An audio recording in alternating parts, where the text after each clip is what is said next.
श्री गोपाळ कृष्ण भगवान की जय। लीळा नंबर 83। नाथोबाला भूमिदहन सांगणे।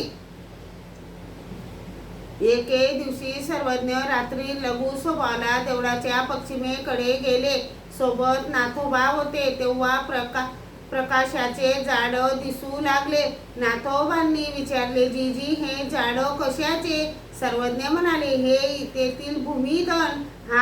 हा जी इतके कसे भूमिधन? सर्वज्ञ म्हणाले, हे असे जमिनीत पावलोपावली आहे। ते म्हणाले, जीजी ते तर दिसत नाही।